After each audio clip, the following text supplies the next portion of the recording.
पुणे जिल्ह्याच्या उत्तर विभागात सर्वात महत्त्वाची यात्रा ती म्हणजे नारायणगावच्या मुक्ताई देवीची यात्रा. ही यात्रा सुरू होण्याच्या अगोदर नारायणगावच्या नेहमीप्रमाणे बस स्थानकाजवळ कांबळा लागत असतो. पूर्वतयारी सुरू झालेली आहे. विविध कार्यक्रम असतात. 7-8 दिवस ती यात्रा चालते. मांडव डहाळे, शेरणी असे विविध कार्यक्रम होत असताना तमाशाचे कार्यक्रम असतात, कुस्त्या असतात. या कुस्तीमध्ये राज्यातील मान्यवर मल्ल असतात. आपल्यासोबत मुक्ताई काळोबा देवस्थान ट्रस्टचे प्रमुख संतोष नाना खैरे आहेत.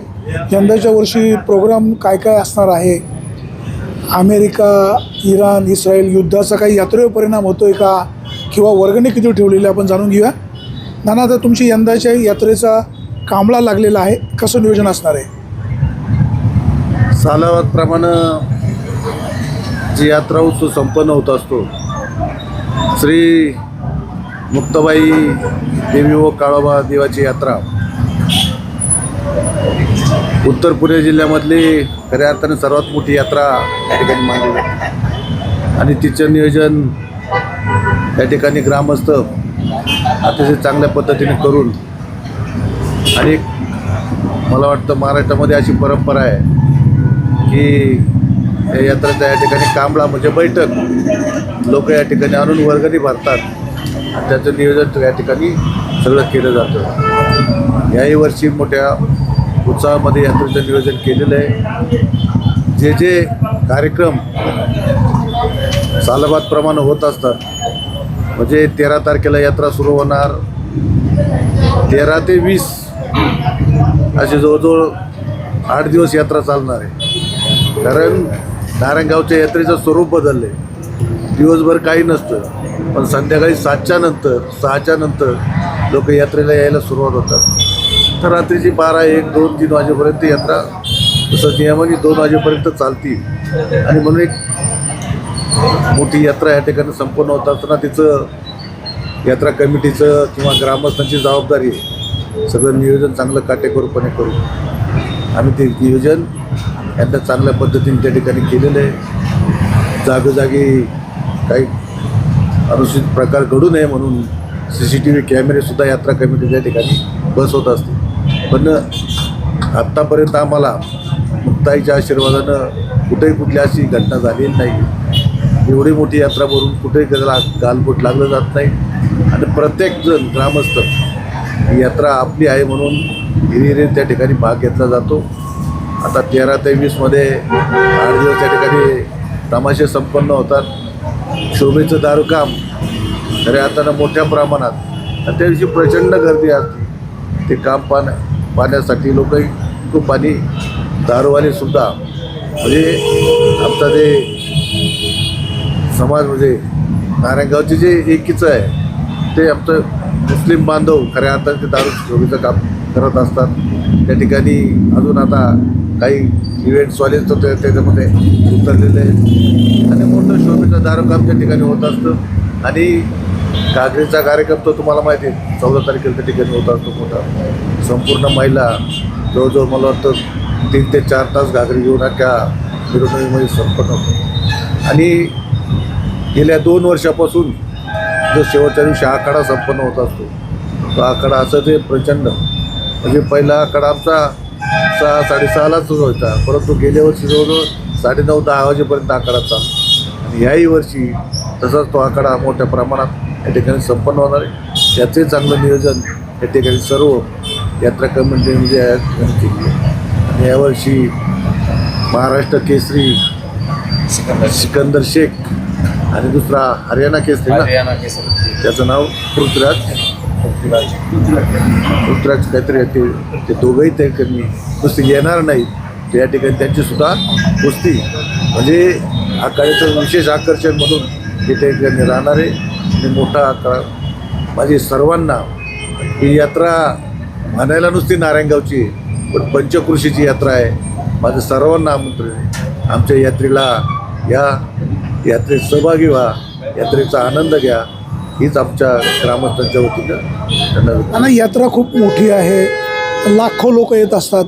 अनेक गावच्या यात्रांमध्ये यात्रा कमिटीचा अध्यक्ष नेमताना वादावादी होत असते. नारायणगावच्या यात्रेच्या नियोजनामध्ये अध्यक्ष कोण निवडला आणि काय नियोजन असतं? खरं काय तो आता नारायणगावची परंपरा आहे. मगाशी मी सांगितलं की ही कांबळा बैठक आतापर्यंत जी चालू आहे तशीच आहे. शेवटी यात्रा कमिटी तो वर्गणी देतो आणि मी मगाशी सांगितलं की सर्वजण तरुण मंडळ असतील, सर्व कार्यकर्ते असतील, हिरी त्याच्यामध्ये भाग घेऊन आपली यात्रा चांगली व्हावी म्हणून काम करत असतात. शेवटी सगळेजण काम करतात आणि सगळेजण आम्ही ती प्रथा गेल्या वर्षीपासून बंद केली. शेवटी कुणाला करायचं कुणाला थांबवायचं सगळेजण त्या ठिकाणी काम करतात. त्यापेक्षा सर्वांना बरोबर घेऊन जाऊन ती यात्रा चांगल्या प्रमाणे कशी संपन्न होईल, सगळेजण त्याच्यामध्ये कसा भाग घेतील, सगळेजण कसे मदत करतील ही अपेक्षा ठेवून ते अध्यक्षपद आम्ही गेल्या वर्षीपासून म्हणजे आणि आज ही कांबळा बैठक जी आहे त्या बैठकीत जो निर्णय होतो तो निर्णय अंतिम होऊन त्या ठिकाणी सर्वांना विचारून त्या ठिकाणी निर्णय घेतला जातो. नारायणगाव ही तमाशाची पंढरी. स्वर्गीय विठाबाई भाऊ मांग नारायणगावकर यांना राष्ट्रपती पारितोषिक मिळालं. नारायणगावला दरवर्षी 20-25 राहुट्या लागत आहेत. विठाबाईंच्या नावानेच त्यांच्या मुलाने तमाशाचा फड चालवलेला आहे. 2 दिवसापूर्वी घारगावला तमाशा कलाकारांवर हल्ला झाला. कसं पाहतो? खरं तर काल मला वाटतं आपण तिकडं असल्यामुळं पण काल त्याच्या इथं निषेध नोंदवला आहे. पण तो हल्ला जो झाला तो भ्याड आला आहे. त्याचा या ठिकाणी जाहीर निषेध करत असताना त्याची जबाबदारी आम्ही घेणार आहे. आम्ही सर्व आता तमाशा फडमालकाची मिटिंग एवढ्या 2 दिवसात आयोजित करणार आहे आणि जो काही गांभीर्याने आमच्या गावाचं नाव खऱ्या अर्थानं तमाशा कलावंतांनी या महाराष्ट्रात देशात नेलेलं आहे. आमचीसुद्धा जबाबदारी आहे आणि विठाबाई शेवटी नारायणगावच्या होते. असा जर प्रकार कलावंतांवर होत असेल तर ते दुर्दैव आहे. तिथल्या स्थानिक पोलीस स्टेशननी जो त्रास दिला याच्याबद्दल आम्ही नक्कीच दखल घेऊ. त्या तमाशा फडमालकाच्या मागं आम्ही 100% आणि विठाबाई तर खरं तर विठाबाईंचं या नारायणगावचं नाव 7 समुद्रापलीकडे ज्यांनी नेलं आहे त्याची जबाबदारी आमची ग्रामस्थांची.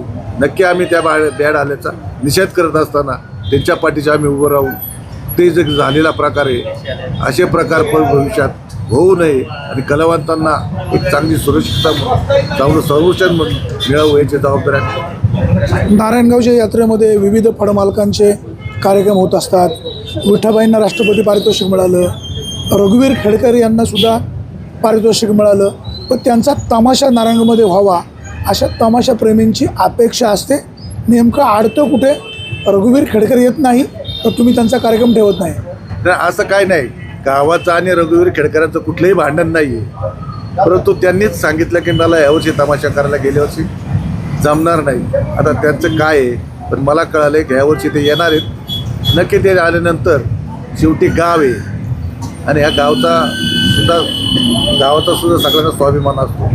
इथून मागं त्यांनी सुद्धा या ठिकाणी तमाशा केलेले आहेत आणि खऱ्या अर्थानं तुकाराम खेडकर यांची पुण्यतिथी साजरी करणारं हे गाव आहे. आणि रघुवीर खेडकरांनी हे सुद्धा लक्षात घेतलं पाहिजे.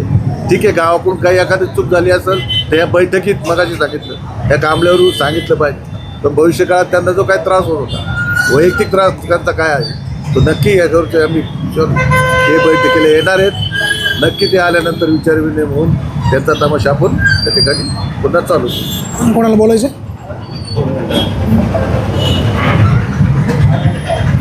तसंच खरं तर एवढी मोठी यात्रा संपन्न होत असताना एवढ्या मोठ्या यात्रेत काही अनुसूचित प्रकार घडू नये. घडत तर तसंच नाहीच. परंतु खऱ्या अर्थानं विक्रांत नागरिक पतसंस्था अध्यक्ष आपले संतोषदादा वाजे हे नेहमी संयुक्त म्हणजे त्यांच्या संस्थेच्या माध्यमातून जवळजवळ 4 कोटीचा इन्शुरन्स खऱ्या अर्थानं यात्रेच्या ठिकाणं घेत असतात. याही वर्षी त्यांनी तो इन्शुरन्स त्या ठिकाणी केलेलं आहे. मी ग्रामस्थांच्या वतीनं यात्रा कमिटीच्या वतीनं सर्व ग्रामस्थांच्या वतीनं खऱ्या अर्थानं विक्रांत नागरी त्याचे अध्यक्ष म्हणजे संतोषदादा आहेत, सर्व संचालक मंडळ यांचं मनापासून आभार मानतो. आता त्यांनी जो विमा उतरवलेला आहे त्याचा नेमका बेनिफिट कोणाला होणार?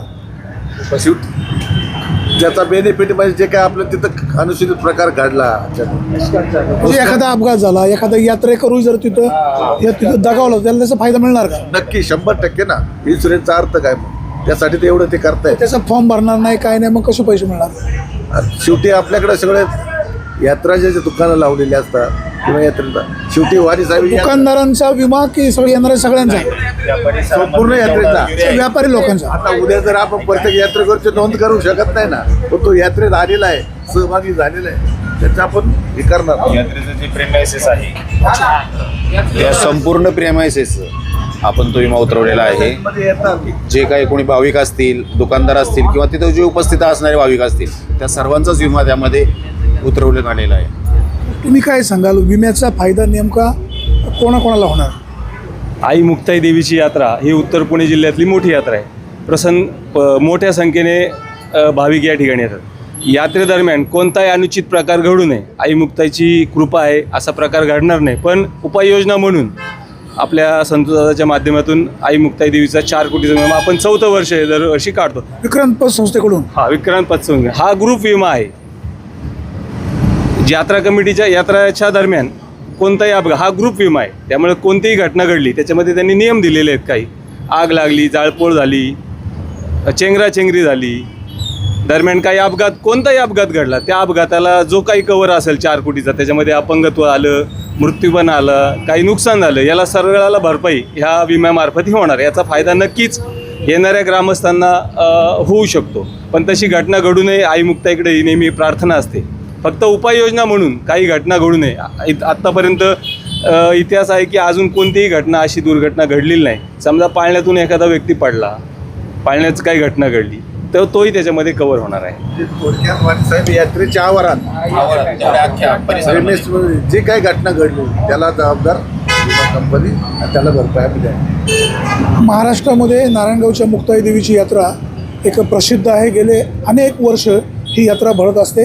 नारायणगावमध्ये माळी, साळी, कोळी विविध जातीचे लोक राहतात, विविध राजकीय पक्षाचे लोक असतात, परंतु यात्रेमध्ये सगळ्यांचा एकोपा पाहायला मिळतो. पोलिसांचं देखील चांगल्या प्रकारे सहकार्य असतं. नारायणगावच्या यात्रेमध्ये लाखो प्रेमी भाविक येत असतात, श्रद्धेने येत असतात. नारायणगावची जी मुक्ताई देवी नवसाला पावणारी यात्रा असते, दिवी असते. नारायणगाव परिसरातील जी लोक बाहेरगावी नोकरीला असतात ते सुद्धा यात्रेला या ठिकाणी येत असतात. यात्रेकरून यात्रेला या, यात्रेचा आनंद घ्या. कुठलाही अनुचित प्रकार होणार नाही याची खबरदारी तुम्ही देखील घ्या.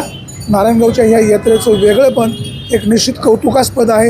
हा एकोपा भविष्यकाळातसुद्धा असाच राहील आणि आई मुक्ताई देवी यावर्षी कोणत्याही प्रकारची दुर्घटना होणार नाही याबाबतची खबरदारी घेईल. त्याचबरोबर येणाऱ्या भाविकांनासुद्धा सुबुद्धी देऊन कार्यक्रम चांगला होईल अशीच अपेक्षा. सुरेश वाणी, विघ्नर टाइम्स, नारायणगाव.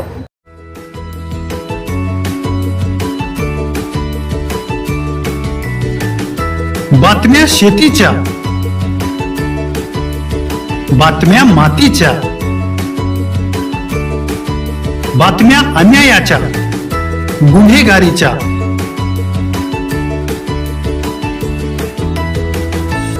राजकारणाच्या आणि समाजकारणाच्या, शोषणाविरुद्ध बुलंद आवाज, जनसामान्यांच्या हुंकाराची गाज, सत्कार्याला प्रोत्साहन, दुष्कृत्याला अनुशासन, निर्भीड, निस्पृह, सडेतोड, बेधडक आणि रोखटोक म्हणजेच विघ्नहर टाइम्स. शोध बातमीचा, ध्यास सत्याचा. आपलं चॅनल, आपली बातमी. सबस्क्राईब तर कराच, पण बेल आयकॉनवर क्लिक करायलाही विसरू नका.